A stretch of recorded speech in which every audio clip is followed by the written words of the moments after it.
Well, I bring you greetings from, we used to call it the great state of Wisconsin, but sometimes it's not so great, but it's, as I said this morning, it's a state that in the spring of 2011 saw the largest workers' uprising in modern U.S. history, an uprising that was led by teachers against our governor, who is notorious for being anti-labor, anti-public education. And so it's an honor to be here. British Columbia Teachers Federation is a federation that I've looked up to for many years, and the work that's been done around social justice issues. But I also so I'm wearing a hat of the union president, as Larry explained, but I also come as an editor of Rethinking Schools. It's a social justice education magazine, which you all should have a copy of. And it's a magazine that actually started on my kitchen table with an Apple IIe computer and a can of rubber cement. It was a tabloid newsprint magazine. For the first couple of years, we didn't have enough money to pay the printer until we sold subscriptions for that quarterly publication. And we've survived and thrived. And for print magazine, to do that for 26 years without either a university or a corporate backer is an example of how a small group of people can accomplish a lot, because it was out of sweat and labor and hard work. And I think our book, some of you are familiar with various books. Tonight, actually, we have with us two editors of the book Rethinking Popular Culture and Media, which is in back. And Elizabeth and Aslam, do you want to just raise your hand? And so we actually publish people from Canada, and always looking for good articles. And we basically have two lenses that we look through. One is classroom realities, and one is social justice with an emphasis on racial justice, because so many publications and certainly policymakers don't seem to recognize either classroom realities or social justice. But we'll get more to that later. Here's what I'm going to do. I'm going to start off and just reflect a little bit about what I think a social justice teacher is. I might share a few stories from the Madison struggle, and actually have you talk to each other about a couple things, and share some reflections on my work in the classroom as a social justice teacher. And actually, at one point, I'm going to show you some photos from my classroom, and then we'll just talk. That sounds reasonable. So I'll try to keep it interesting and not too boring. But I've been thinking a lot when people say, what does it mean to be a social justice teacher? And first of all, obviously, it means organizing your classroom in a certain way that reflects certain social justice values, anti-racist values, having an atmosphere of questioning, a classroom community that really prefigures the kind of society that we want. So there's a lot of democratic aspects to it. I never say that my classroom is completely democratic, because it's not. I, as a teacher, have to have certain things, and if things get out of hand, that's it, But to the degree that there can be a lot of involvement by my students, and they have a lot of choices and different things, that's certainly something that I want to hold up as a high standard for myself. And the other thing is we want to encourage people, the students, to talk back to the media, to their textbooks, to the established order, preferably not to me as their teacher, but to really have them look at whose voices are represented in literature, whose voices are represented in text, in the media, in math questions, in images that bombard them by the thousands, every year, and also they ask the question then not only whose voices are there, but why are some left out? Why are some seem to be ever present? And similarly, there's both the social justice and I would call ecological or environmental justice, as that poster speaks to, that apparently was a little controversial in some classrooms here in BC. But to try to create a sense of awe and appreciation of the natural world, to understand that the planet's natural resources and environment is more threatened today by the human species than it's ever been as far as the humans know. And so, for instance, in my classroom, we've take extended camping trips with the children on an annual basis. So that's all like in our classroom. But actually being a social justice teacher is more than just closing the door and doing a great job, although that's hard enough as it is. I think the second thing is that we have to go outside the classroom door and take responsibility for our profession. I tell the members of my union, if there's a teacher down the hallway or a school down the street that I wouldn't send my own kid to, my own 2 daughters, then I should do something about that. Obviously, I can't necessarily individually fix the world like that, but I should push my union, I should push professional organizations, I should push the district. No, we have to take responsibility for this. Too long, at least in our case, the union is just, that's the administration's problem. You know, if there's a bad teacher, that's it. Well, that's not good enough. In other words, we have to create entire schools and entire school districts that embrace social justice, where schools are what I call centers of renaissance and resistance, something that I'll talk a little bit about later. So classroom, further responsibility, but I also think it means a social justice teacher connects with the community in both parent and community struggles, educational and non-educational struggles.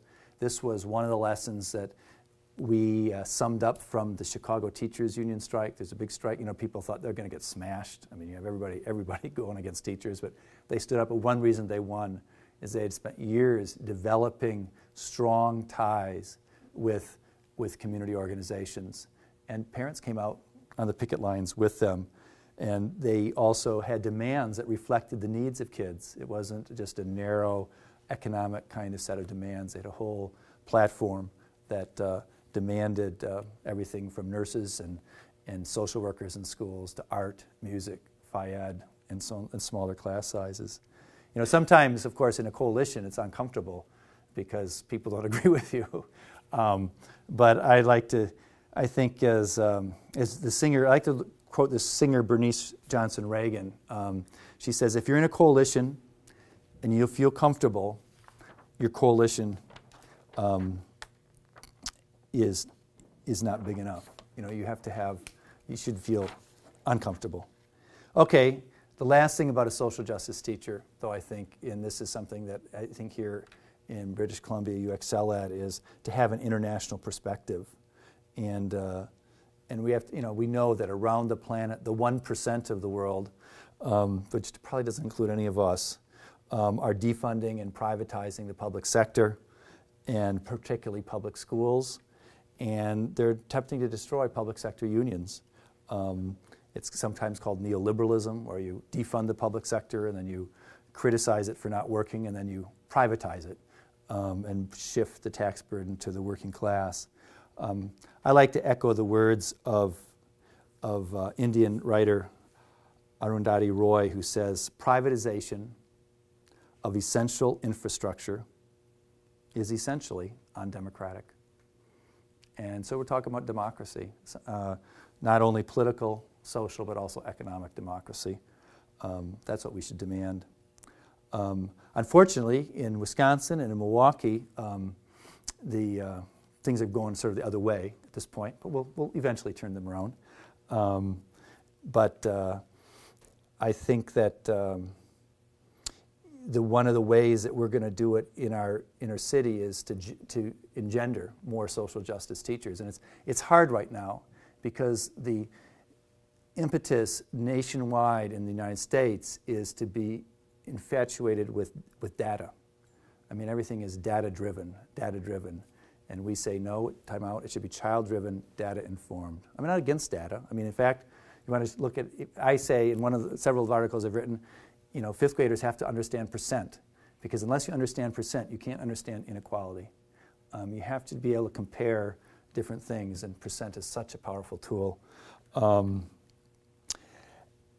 So one of the biggest problems is that local teachers, new teachers coming into our district are being trained for the last couple of years of thinking that we deliver curriculum like you deliver a pizza, and you then assess kids on a every several week basis on and after a while, people start thinking that's teaching, and that's the farthest thing from teaching that I can imagine. So I lay this out to teachers, and people say, Bob, time out, I'm so overwhelmed right now. We have more kids in the classroom. We have all these demands on us. And I say that, I understand that. Even though right now I've taught for 30 years. I've been released. For 30 years I've been surrounded by 10-year-olds during most of my waking hours. My wife accuses me of continuing that 10-year-old humor even when I go home, but we won't go there. And now I'm released, so now I'm surrounded by adults all day, and it's a lot worse. 10-year-olds are, you can excuse them when they make a mistake. They're 10 years old. But I say to people, okay, no, I understand what it's like for in fifth grade. A fifth grade teacher in Milwaukee, I have to teach reading, writing, spelling, language, speaking, history, geography, current events, science, human growth and development, second step violence reduction, art, physical education, and music, and little things, like how to come in from recess, hang up your coat, and get a drink of water without having a fit because your ex-best friend got to the drinking fountain before you. That's what fifth graders are really concerned about.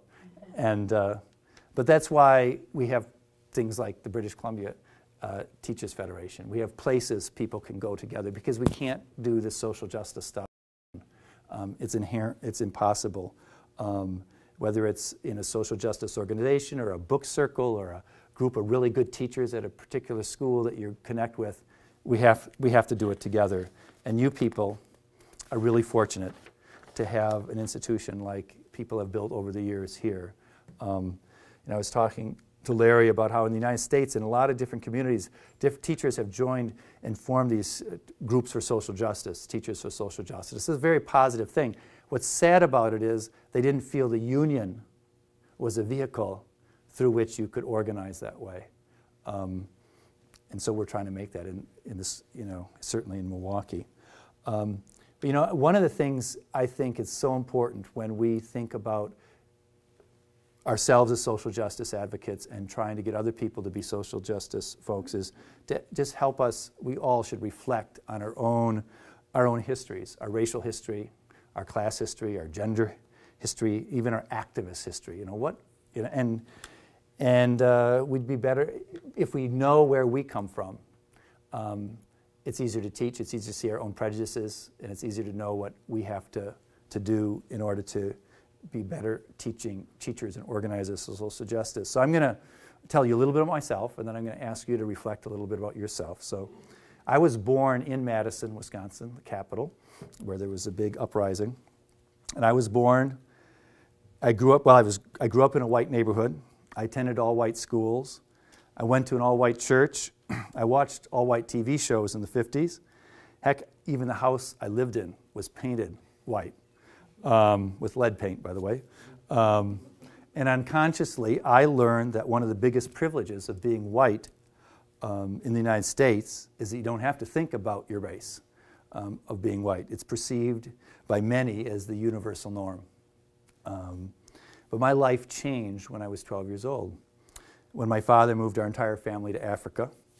For 2 years, he worked for the Ministry of Agriculture in Cairo, Egypt.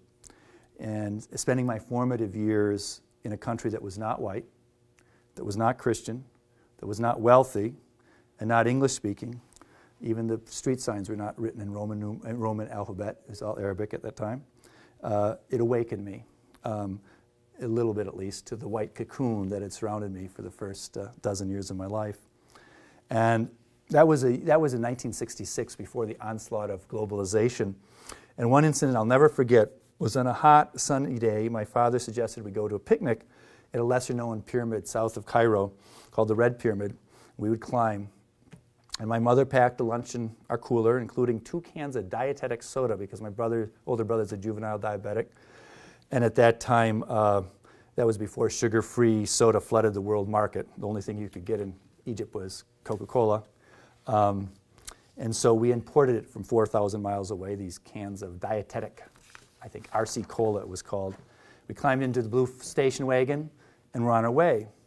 Now, although we picnicked in what we thought was an isolated spot in the desert with the Red Pyramid in the distance, by the time we were halfway through our lunch, we were surrounded by a group of children, and they called out in Arabic, bakshish, bakshish.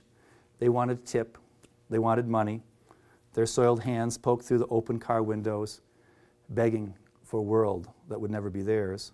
I felt uncomfortable as a kid. I was like wanting to give them something, but knowing that the tourists were not encouraged to give money, no matter how beguiling or cute. If we give these children even a piastre, my dad explained, soon the whole village will be thrown in our car. So after being turned down, the kids kept a safe distance. And when we finished the last of our sandwiches and fruit, we did, however, give the children something. As we left, my dad told my brother Don to throw his 2 empty aluminum cans out the window in the direction of the kids. The cans bounced off the gritty Saharan sand, and the children rushed to scoop them up. I watched them out the back window. The children were piled on top of the cans, arguing and fighting for the right to be the owner of these newly found prizes. My thoughts rode on the children's screams of joy. "Oh, they're playing with them like they're toys," I said as I stared, transfixed. The rest of the day, I didn't think about our ascent to the pyramid's windswept peak. I was preoccupied by the memory of children fighting over what we had thrown away. Why was I in the car tossing those cans to the poor kids instead of one begging for the piastre or an empty can? That incident left a huge mark on my psyche, punched a hole in that cocoon that had protected my white middle-class upbringing in Madison. I didn't understand the reasons, but the experiences like that helped me realize that something was fundamentally messed up in this world. So I'm going to pause, and I'm going to ask you to think of one of the first times in your life that you realized there was a racial or class injustice in the world. Could be a minor, little tiny incident. Could be when you're real young or not so young. And what I'd like you to do is I'm going to give you a minute to think about it, and then I'm going to ask you to turn to somebody, a partner, and just share for a minute, and I'll say time's up, and the other person share, okay? I could tell people were engaged. Every year at the beginning of, for Fratney Street School, this is a school that I helped set up through a community struggle that's been around for 20 years. I'll talk about it in a little bit. We do a similar exercise. We actually do concentric circles. So you have one circle inside, one circle outside. You face each other, and you ask a question like that. And even though there's oftentimes a lot of old staff, but it's always probably a new situation. We've asked, like, what's the first time you remember racial discrimination or discrimination on a gender or class, or a time when somebody stood up for somebody else. And you can do it obviously with kids too. I mean, it's like, depending on the age appropriateness, you can ask very simple questions, and it's really helpful to get kids talking to people they don't usually talk to, like their classmates sometimes. And in a bilingual school, of course, you can have one answer. Okay, now we're going to talk vamos a hablar en español, y ahora en inglés, so on and so forth. So it's a good technique. But it really can cut to some really powerful things. I was doing it in Chicago, Southern Illinois once, and a black woman and a white woman both told a story about a drinking fountain. The black woman who was growing up took a drink from a fountain that was labeled white, and her mom just like, you get out of there. And the white woman had taken a drink from a black fountain, and I was like, just blew me away. It was like it's like the connection. It was just incredible bonding, and they didn't know each other. It was like they just met. I'll mention one other thing about my experience in Egypt. I referred to it a little bit this morning. It was part. This is my activist history, and when I was in Egypt, I attended a private school called the Cairo American College, and it was actually in the old palace of King Farouk, who was the corrupt British colonial puppet who ruled Egypt before he was kicked out by Abdel Nasser and a number of other folks. And my 8th grade classroom was actually in his old bedroom, and we had a bathroom which is about half the size of the front pier, made out of all alabaster, floor, walls, ceiling. It was quite an impressive place for an 8th grader to go to the bathroom. But we actually had organizing meetings in the bathroom. It was so big, and we could keep the door closed, nobody hear us. Anyway, there was a teacher, a math teacher, who regularly mistreated one of my best friends, Mustafa, who was an Egyptian, and I organized a petition campaign against asking that she be fired, and we eventually, the school board rejected they didn't even want to read it, and then we led a walkout of the entire junior high. It didn't work. We sat on the school grounds, and the administrator accused us of trying to conduct a coup d'etat, but ultimately there was a stalemate, and he addressed a few of our concerns, but not something too fundamental. But it was my first taste of organizing and the power of a group of people standing up to somebody, and of this big, important administrator being intimidated by us lowly 8th graders. And it's something that's really kept me going in terms of, I don't try to do things alone. I do it together, collectively. And that student, when I went back to Madison, I continued to be involved in student protests and organizing. It was the time of the anti-war movement in Madison, like Ann Arbor and Berkeley, were some of the big places where there was protests. Dow Chemical came in, and there was a huge protest against them because they were making the napalm that was being dropped on the thousands and tens of thousands and millions of Vietnamese. So that's Madison. And how many people heard me this morning? There's about. Is it okay if I tell the Madison story a little? And then I'm going to go on to some other things. But Madison was the center of the protests in 2011, when the governor announced that he was going to strip collective bargaining, basically destroy our union on all sorts of different levels. And so, I'll just give a little picture. Madison is a university town. There's 5 lakes. There's 2 big lakes, and there's isthmus in between, and that's where the state capitol is. The state capitol is on a hill. It's like the national capitol. It's a big marble building structure. The one difference is our national capital was built by enslaved Africans, and Wisconsin's capital was not. But from there, I mean, initially, before the governor got it together, people just went into the Capitol and stayed there. And there was like, at times, 4,000 to 5,000 people. You couldn't even move. There were so many people just chanting and drumming. And as they tried to kick us out, we would yell, "Whose house? Our house. Whose house? Our house." And it took several weeks before they got people out. But there'd be like 4,000 people in the height of it, packed inside, and then tens of thousands of people marching around the square in Madison, which is basically the big area around the Capitol. And one cold day in February, when this all happened, and many of the teachers from Fratney where I worked had called in sick, well, called in absent, we weren't sick, and joined this basically a political strike of tens of thousands of teachers from the state, just coming into by busloads and cars, and just it was an amazing experience. We're there, and I was looking down the State Street. It's a street that goes right down to the university campus, and I could see flashing red lights of a police car, and there's protesters coming up. I thought, great, these are university students come to join the struggle. And they were going to have to go by Ian's Pizzeria, which is a pizza place that started passing out pizza free, and then people called in from over 100 different nations with credit cards saying, pass out. They fed tens of thousands of people. And the protesters were being led by cops, Madison police. The Madison police didn't like the State Patrol and the Capitol Police.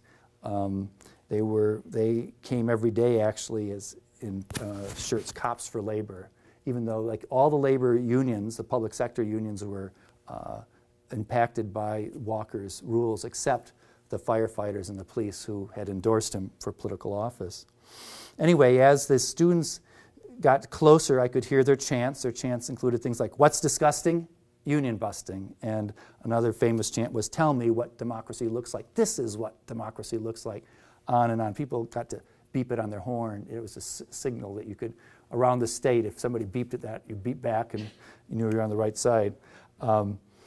And as a tradition had it, when the people would come up, the throngs of people marching around the square would just sort of part like the waters parting for Moses, you know. And the most moving time was when the firefighters would come in, full dress, full gear, helmets and everything, and led by 6 firefighters with playing the bagpipes. And people would, obviously cheer them on because they were there in solidarity. They were not affected whatsoever by the laws that were coming down.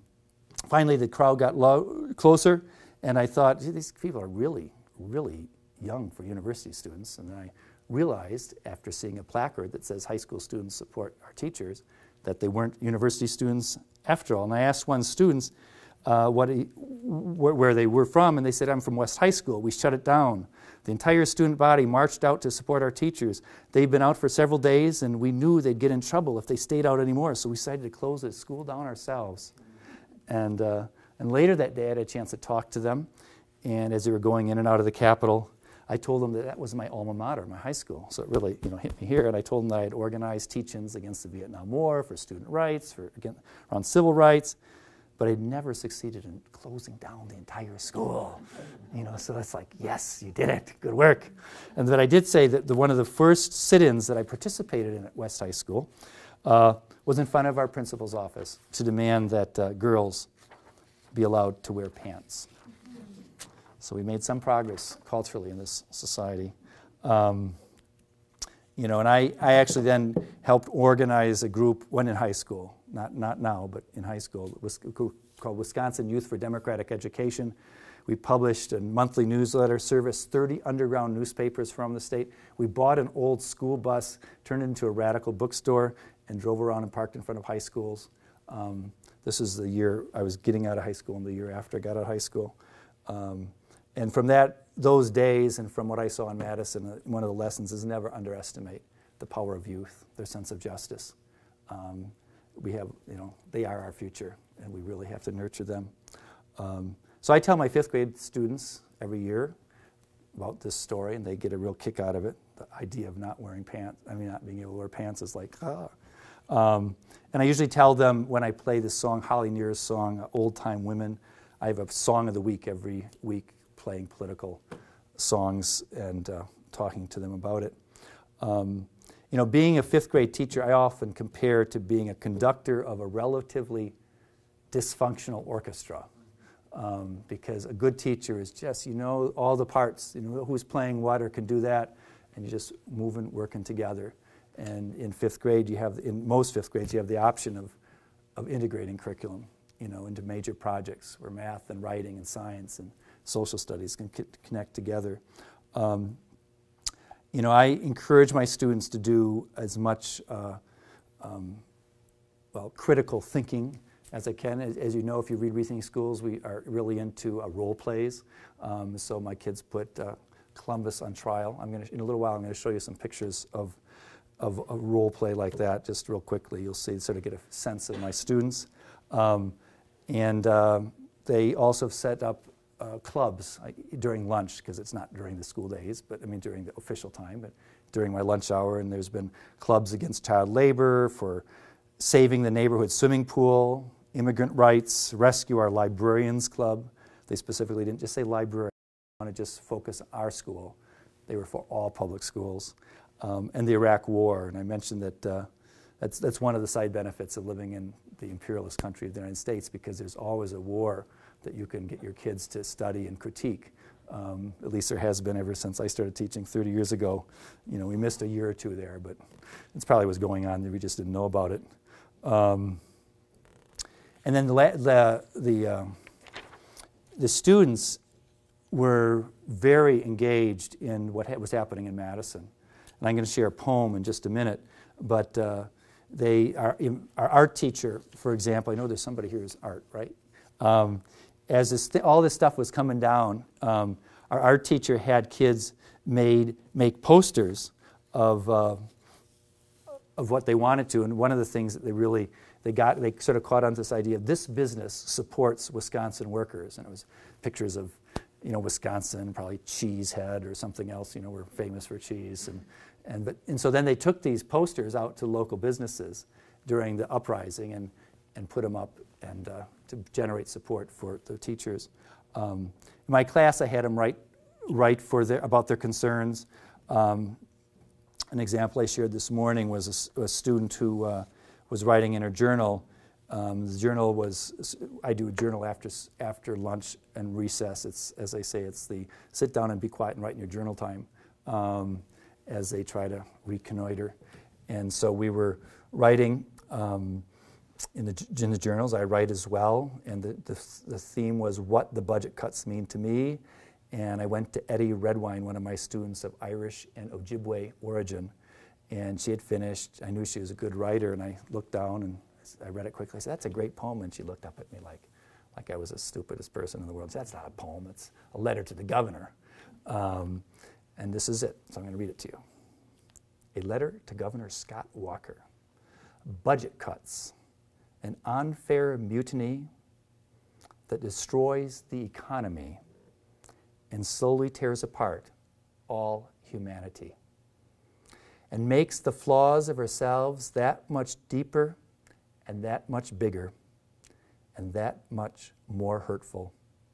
It's hard to believe that all this circles around Governor Walker, the king of destroying schools and jobs. So congratulations, Scott, you've ruined kids' lives. Now, isn't that a sport? Sincerely, just a student. P.S. Kids are the future. Frightened? and she was amazing. I mean, it was like, holy Toledo. So she actually read that poem at the graduation ceremony, and she got thunderous applause from the many parents who were there, and so on and so forth. I did want to say that, despite all that's going bad in the United States and in Wisconsin in particular, and I haven't talked too much about Milwaukee, but we're the home of a major privatization program, a voucher program that I won't go into, but it's a huge struggle. But there is, I am guided by the words of Margaret Mead, who said that, and I sort of paraphrase it, a small group of people can change the world, especially if they transform themselves into a larger social movement.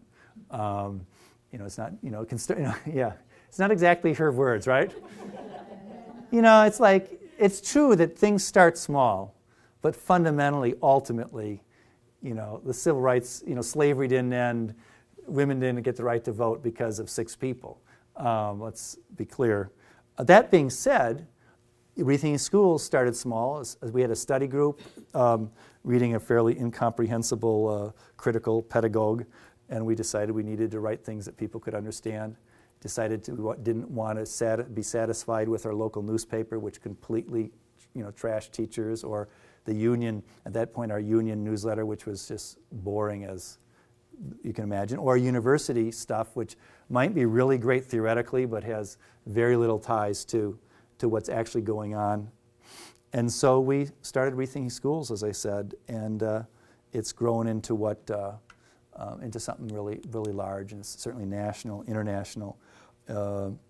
We also, a few years after we did that, one of the co-founders, Rita Tenorio, and I started Fratney Street School. This is a really good story. It's basically the school's in a multiracial neighborhood. It was built in 1903, 10 years before Harriet Tubman died. And as luckily, once we get it up on the timeline, the kids realize I wasn't alive then.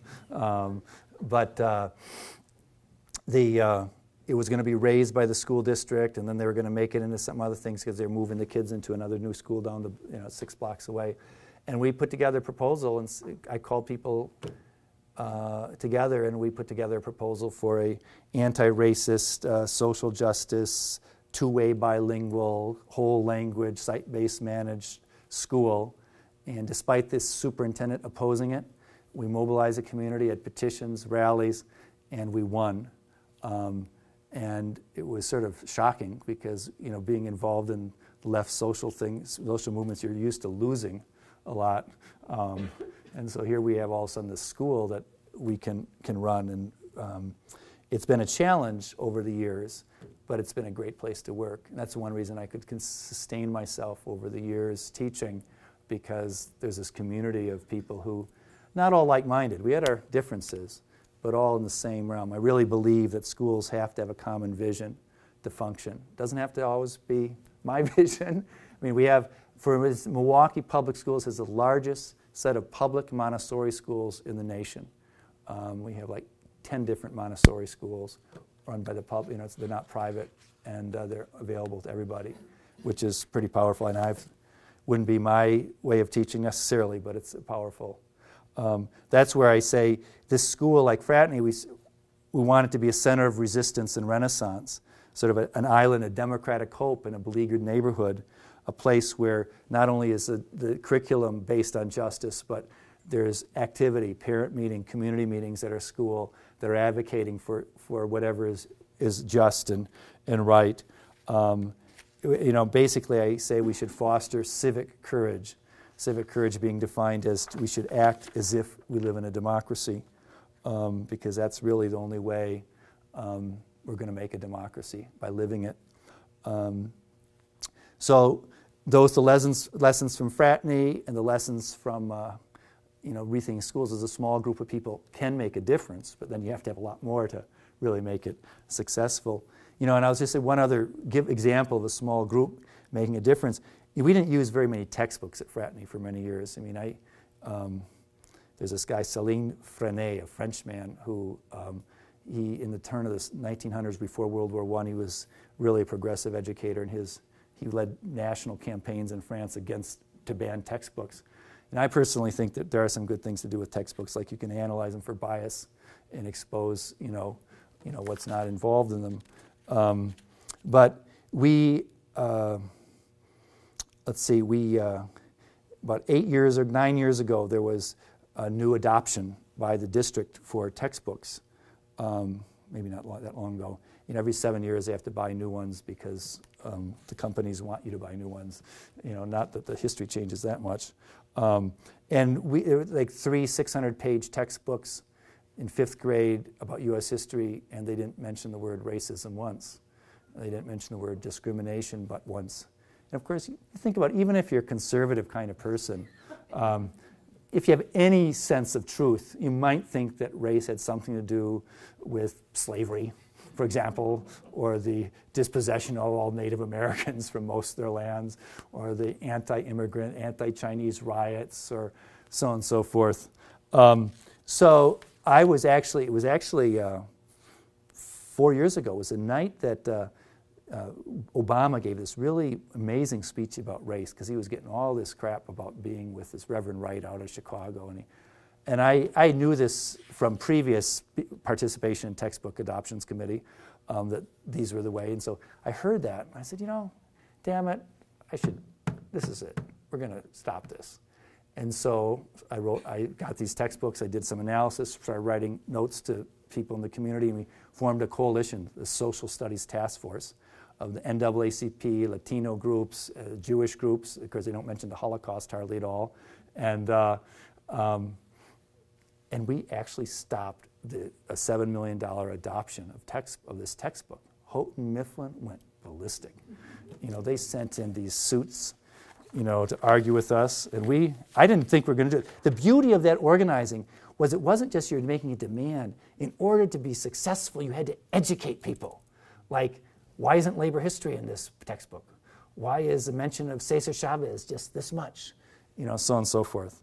And then what happened is we were really powerful, and we got actually then the district allocated a bunch more money to do anti-racist work. And then a couple of years later, Arnie Duncan, who is the head of the Department of Education, I'm saying it nicely, he promoted mayoral takeovers of school boards, okay? And our Democratic mayor promoted it, and Republicans promoted it. And we opposed it. We believe in democracy. And what was interesting, it was the people who were involved in that social studies task force, that I called up, and immediately we got together, and it was like we had this coalition going, and it was really ultimately grew into a huge coalition, and we stopped it. It was the first major city in the country to stop an attempt by the rich and powerful to take over a democratically elected school board. So examples, together. And I hate to say it, the union really was only tangentially involved at that point. I was co-chair of the coalition, but it was before I was union president. I'm going to close by just talking, sort of problematizing things. Teachers will say, I can't do social justice teaching. And there's sort of two main reasons. They say, well, I have so much scripted curriculum, I can't, I just have to do, I just have to follow the orders. Well, my attitude is, one, you really don't have to follow the orders as much as you might think. And two, well then, work with your union, work with people to push against that scriptedness. And let's collectively say, no, this is inappropriate. I mean, we have organized now a task force that we're working on through our union and the administration on developmentally appropriate early childhood practices, because right now 4-year-olds and 5-year-olds have to sit in 60 minutes of uninterrupted writing time and 60 minutes of uninterrupted math time because we have to, it's like they're taking computerized tests. It's just anyway. The other thing, though, is you can use standard curriculum and do a lot of stuff. An example I use, I actually have a book that I co-edited and we're coming out with again in second edition called Rethinking Math. And here's the example. I'll read 2 story problems. It's about teaching double-digit multiplication. So story problem number 1. A group of youth aged 14, 15, and 16 go to a store. Candy bars are on sale for 43 cents each. They buy a total of 14 candy bars. How much do they spend, not including tax? So it's a simple problem. You have to, I put in a couple numbers extras so they add up the ages. It really doesn't work. Okay, so that's one number. That's one. Here's another problem. Factory workers age 14, 15, and 16 in Honduras make McKid children's clothing for Walmart. Each worker earns 43 cents an hour and works a 14-hour shift each day. How much does each worker make in one day, excluding fees deducted by employers? It's exact same computation. It's a different social context. And they're both valid in terms of multi-digit multiplication. One actually has a subtext of consumerism, let's buy candy. The other is that maybe there's something going wrong in this world with child labor and so on and so forth. Now I'm going to close by sharing 2 poems from one of my students when we did this. We did this, and of course it's in the context of broader things. I show a picture of child labor, and I make sure it's not just child labor in other countries. There's child labor in the United States, so it's not them and us. So I was showing some overheads, pictures of the kids, and one of my students, Oswaldo, it was... he raised his hand. I put on an overhead picture of some kids in India carrying bricks and somebody else in a farm worker in Central America. And we're discussing why families have their kids work. And Oswaldo, who usually didn't contribute much, is very dominant in Spanish. We didn't say a lot in conversations. He raised his hand and said, I know all about that. I used to do that when I was 5 years old. I said, you did what? I asked, I worked in the fields with mi abuela, my grandmother. I thanked him for his comment, and we talked some more, and I asked him if he liked working in the fields, secretly hoping, of course, he'd confirm the problems with child labor that we'd been all learning about. He said, well, yeah, it was sort of fun. For a while, he said. Did you want to go to school instead? No. He said, he knew full well that I was hoping for a different answer. He said, the teachers there are mean. If you misbehaved in that school, the teacher put biting ants down your back. Now, whether or not that's true, I don't know. That's what he told my students, and yeah, I'd say, yeah, if that was the case, I really wouldn't want to get in trouble. But later that day, I asked him to write a poem and about his experiences, and this is what he wrote. A 5-year-old boy by Osvaldo Espinosa, based on the true life of Osvaldo. I'm a 5-year-old boy working to support my family. I'm a boy walking for a mile just to get clean water out of the pozo, the well. I'm a boy carrying a sack full of caña more than a mile. I'm a boy watching for snakes and scorpions while working. I'm a boy carrying food for my farm animals. I'm a boy working for hours in the sun. I'm a boy working in pain in my back, arms, and legs. I'm a boy sleeping with pain and bruises on my fingers. And so he read that to the kids eventually, and they were like, it's like, it was really powerful. And I just, I thanked him, and actually afterwards I said, well, do you want to write a story about coming to the United States? No, I didn't push that because many students don't necessarily have full documents. But I said, well, what about the United States? What about after, here? And how was it for you when you came? He said, okay. So he came back the next day. He wrote this one at home. I'm a boy living in the United States. I'm a boy eating strange food. I'm a boy going to school. I'm a boy seeing for my first time a show. It's on TV. I'm a boy having my first game station. I'm a boy seeing other people like African Americans and Puerto Ricans and Americans. I'm a boy living happily in my new home. I'm a boy feeling sad for being far away from my grandma and grandpa. I'm a boy getting chubbier each year for not working.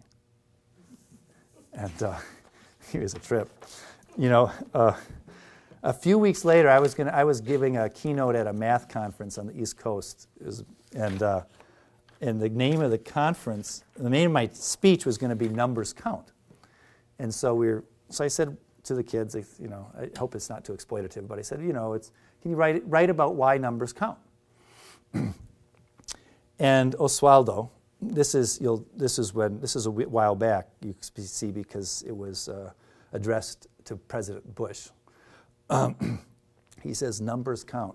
This is what we call a list poem, so don't expect a huge, opus. Numbers count. Numbers do count, Mr. President. 2,453 American soldiers are dying. 17,648 soldiers are wounded. 35,161 innocent Iraqi people are dying. $281,864,948,707 are wasted in the war. Imagine how much we can do around the world with that money.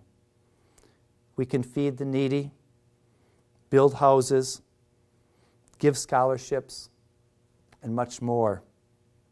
Do you care about people? I do. Yeah. So we do care about people.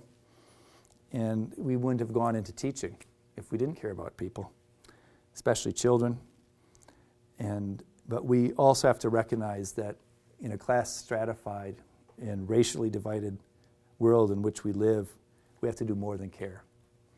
We have to teach and organize for social justice. Thank you.